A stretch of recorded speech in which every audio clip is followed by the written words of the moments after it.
kahit pa mga opinion lang ng kanilang mga kritiko. O kayo mga nagmamasigla, mga netizens, mga kababayan, fake news ka agad? News ka agad? So ibabalik lang din namin sa iyo, clearing. Yang mga sinasabi mo, fake news din sa tingin namin. Well, speaking of fake news, Vice President Sara Duterte also said ayan na, kanyang paboritong topic, mga kababayan. In an interview na siya raw po ay biktima din ng fake news. Lahat tayo ay biktima ng fake news, sabi ni Vice President Duterte. Yan na. Kasasabi niya lang kahapon na tumaas ang rating ni VP Sara dahil wala siya sa ating bansa. Dahil gusto daw ng mga tao, mga kababayan, na andun lang siya sa ibang bansa, hindi dito sa Pilipinas. Fake news! Duterte. Kaya alam nyo, kasi may experience ako sa Castro na apelido. Yon, si Franz Castro, wala talagang maayos na lumabas sa bibig ng babae na yun. Siguro itong pinsan niya na si Claire Castro. Magka-apelido, dalawang Castro na ang sasalot kay VP Sara Duterte, mga kababayan. Kaya ganyan din siguro, galing sila sa iisang puno. How do you respond to that, ma'am?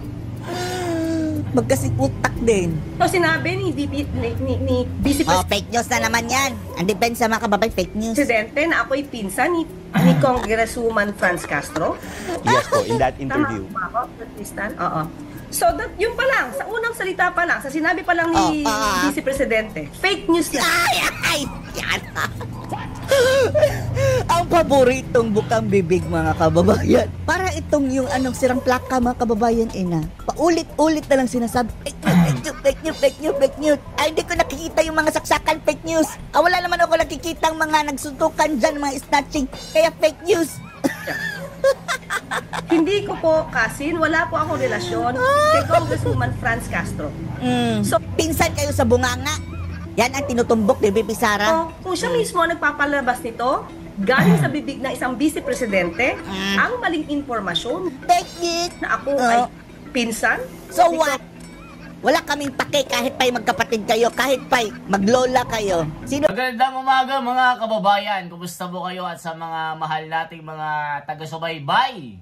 Once again, ako po si The Wonder sa Philippines. Grabe itong reaction ng Manang Claire nyo sa kanyang mga bashers. Alam nyo ba, mga kababayan at mga ka-wonders, ang tawag niya sa mga bashers niya ay isa daw garapata. Dahil tinatawag daw siyang attack dog. Kayo naman, garapata kayong lahat. Aba, matindi, mga kababayan. Ito kanyang patutsada. Grabe, mga kababayan. Yan na po ang tawag niya, mga kababayan, pagka binabash siya sa mga reaction niya. Kasi itong Manang Claire niyo, mga kababayan, wala kasing maliwanag na explanation sa mga project ng gobyerno. Para siyang nagbablog na nagre-react lang, mga kababayan. Kung ano yung marinig niya, magre-react lang ito, mga kababayan, na tila basta nilagay ito na walang kaalam-alam. Sabi nga ng mga bashers niya, mga kababayan, abogado daw ito, pero hindi alam kung humawak nga ito ng mga kaso. Kasi nga po, mga mahal kong mga ka-wonders, tila nagbablog ang kanyang mga sinasabi tuwing magkakaroon ng press conference itong palasyo. Pagka nagtatanong na mga reporter sa mga bagong Pilipinas na project, tila walang maayos na sagot dahil nagre-react lamang ito, mga kababayan. Kaya tinawag siyang attack dog. Kasi nga po, lagi niyang dinidikit ang pangalang Duterte. Diyan siya magaling. Yan ang sabi ng mga garapata. Kasi yan yung tawag niya, mga kababayan. Ngayon, yan ang ating bibigyan ng reaksyon. Kasi nga, parang gustong manakit. Galit na galit ang inyong manang. Mga kababayan, gustong manakal. Parang ganun, mga kababayan. Yan ang sabi ng kanyang mga garapata. Grabe, Kaya ngayon, mga kababayan, hindi na natin na patatagalin pa yan. Eto na. Galit at gustong manakit ni Claire Castro, mga kababayan, sa mga taong bumaba dito sa kanya. Lalong-lalo na daw sa inyo, mga kababayan, na tinatawag siyang attack dog. Dahil kung attack dog daw ang tawag niyo sa kanya, ang tawag naman daw niya sa inyo ay mga garapata. Alibat. Ganito na lang ba ang kalibre ng ating gobyerno ngayon, mga kababayan? Etong USEC na Presidential Communications Office, mga kababayan, na nagre-reflect kung ano ang gobyerno natin ngayon, ay puro basura ang lumalabas sa kanyang mga bunganga. Panoorin niyo po, ha? Siguro masasabi ko sila naman ay mga garapata. Mga garapata. Oh, yung mga tao daw nangungutya sa kanya, mga kababayan, na attack dog. Mga garapata. Okay. Yusek Castro, last na lang po, no? 2 months into the... Uy, dyan ka lang, Castro, ha? Habang buhay. Oh, habang nandyan si Ngagpa sa pwesto. Dahil magpapadali mga kababayan napapunta na sa 0 ang trust rating ng kanyang Pangulo. Position po na since you were announced as Communications Undersecretary, siguro po, looking back dun sa pagtanggap nyo ng role na ito, of course, may mga nasasabi rin po. Attack dog, mga kababayan, ang purpose niya. Na pagpo-focus, mga kababayan, sa mga Duterte. Sa makatwid, mga kababayan, itong estilo ni Claire Castro, yung kanyang pinagsasabi dyan sa press briefing, mga kababayan, most of the time, reaction lang ang kanyang ginagawa. Kung ano ang sinasabi ng mga Duterte, andyan lang siya para mag-react, mga kababayan. Ganyan. Wala talagang mga supposedly mga mabubuting ginawa ng gobyerno, mga programa ng gobyerno, in-explain. Konti lang, mga kababayan. Ginugugol niya ang kanyang panahon para atakihin ang mga Duterte. Nagre-react, mga kababayan, sa mga sinasabi, sa kaliit-liitang mga bagay na sinasabi ng kampo ng mga Duterte. Pati kay Hanel at Liva, papatulan talaga din nagre-ring Against you that you're an attack dog of this administration. Tapos, ayaw umamin na attack dog daw sila, mga kababayan. How do you respond to those? Do you still take offense sa mga ganito pong paratang sa inyo? Kung attack dog ito, mga kababayan, anong pangalan nito si Claire Castro? Claire Castro! Liring! Hindi siya attack dog, mga kababayan. Kailangan mo ipagtanggol ng gobyerno. Presidential Communications Office. Dapat ikaw na lang siguro ang soldier. Pagtanggol na niya ang gobyerno, mga kababayan, isoldier ka dapat. By the way, parang hindi alam ni BBM dati sa interview ko ano yung soldier. Yung mga magagandang nagagawa nila. Ang tanong, anong mga magagandang nagawa na talagang na-appreciate ng mga tao? Na-overshadow ito, mga kababayan, sa mga kasamaang nangyayari sa ating bansa ngayon. Gobyerno ng ating mga leaders, lalo-lalo na si Pangulong Marcos. Paano mo mabenta yan? Maging sa ratings, mga kababayan, lagpak. Attack dog ba ang magsabi kung ano yung mga nagawa? Sino tinatawag yung aso? Sino tinatawag yung attack dog? Parang ganyan lang, mga kababayan. Ayaw umamin. Ay, nako. At kung ano yung gagawin? Nadi-deny lang, mga kababayan, tapos nagkakahon na naman. Ay, Attack dog ba yung depensahan? Yung mga fake news? Tapos ikaw ang number 1 na fake news. Ano sabi nito, mga kababayan? Tumaas daw ang rating ni Sara Duterte dahil andun siya sa ibang bansa. Ano tawag mo dyan? Attack ka? Pusa ka ba? Na nagagaling sa mga bumabatikos sa gobyerno at kay Pangulo. Kung attack dog ang tawag ko, siguro masasabi ko sila naman ay mga garapata. Garapata. Alibat. Alibat. Ay nako, presenting. Ito na ang mukha ng gobyerno ng Pilipinas, mga kababayan. Napaka-class, napaka-elite. Tinatawag ang mga bumabatiko sa kanya ng mga garapata. Okay. Pag na ako, nag-fake news din yata Ikaw kasi ang numero 1 nung nagkakalat. Binabalik lang din natin sa kanila, mga kababayan, dahil ang bukang bibig nila, mga kababayan. Fake news, fake news, fake news. O kahit pa mga opinion lang ng kanilang mga kritiko. O kaya mga nagmamasigla, mga netizens, mga kababayan. Fake news ka agad. News ka agad. So ibabalik lang din namin sa iyo, Liriring, yung mga sinasabi mo, fake news din sa tingin namin.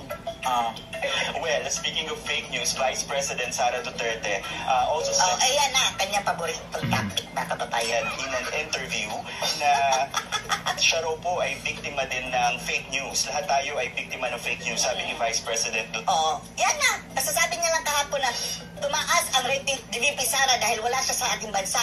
Dahil gusto daw ng mga tao, mga kababayan, na andun lang siya sa ibang bansa, hindi dito sa Pilipinas. Fake news! Duterte. Kaya alam nyo, kasi may experience ako sa Castro na apelido. Yun, si Franz Castro, wala talagang maayos na lumabas sa bibig ng babae na yun. Siguro itong pinsan niya na si Claire Castro, Pagka-apelido, dalawang Castro na ang sasalot kay VP Sara Duterte, mga kababayan. kaya ganyan din siguro. Galing sila sa iisang puno. How do you respond to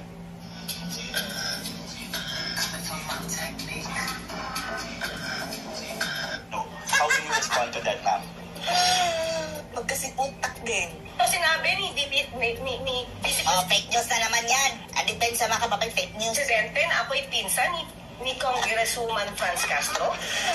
In that interview. Tama ba ako? Tristan? Oo. So, yun pa lang, sa unang salita pa lang, sa sinabi pa lang ni Vice Presidente, fake news na. Ay, yan. Ang paboritong bukang bibig, mga kababayan. Para itong yung sirang plaka, mga kababayan, ina. Paulit-ulit na lang sinasabi, fake news, fake news, fake news, fake news, fake news. Ay, hindi ko nakikita yung mga saksakan fake news. Mga kababayan, ganyan po siya sumagot, mga kababayan. Parang parang nagtitinda lang sa mga palengke. Grabe, tignan nyo. Konting kibot, konting reaction ng mga netizen, fake news agad. Pagka topic na Duterte, yan na. Diyan siya magaling. Sinabi lang ni BP Sara na pinsan siya ni Franza Castro, fake news agad. Di ba mga kababayan, pag apelido natin, oy, baka pinsan tayo ha, saan ba yung mga magulang mo, saang probinsya, baka magpinsan tayo ha, kasi Castro ka eh. Yun nga lang mga kababayan, itinanggi niya ito na pinsan niya, ayaw niyang maging pinsan. Kasi sabi nga ni BP Sara, pareho silang fake news. Wala daw magandang salita na lumalabas sa mga bibig ng magpinsan.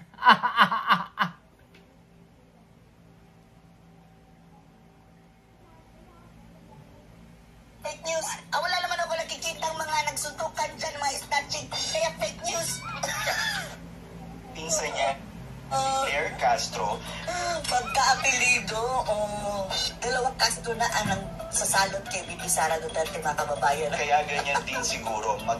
Galing sila sa iisang puno. How do you respond to that, ma'am?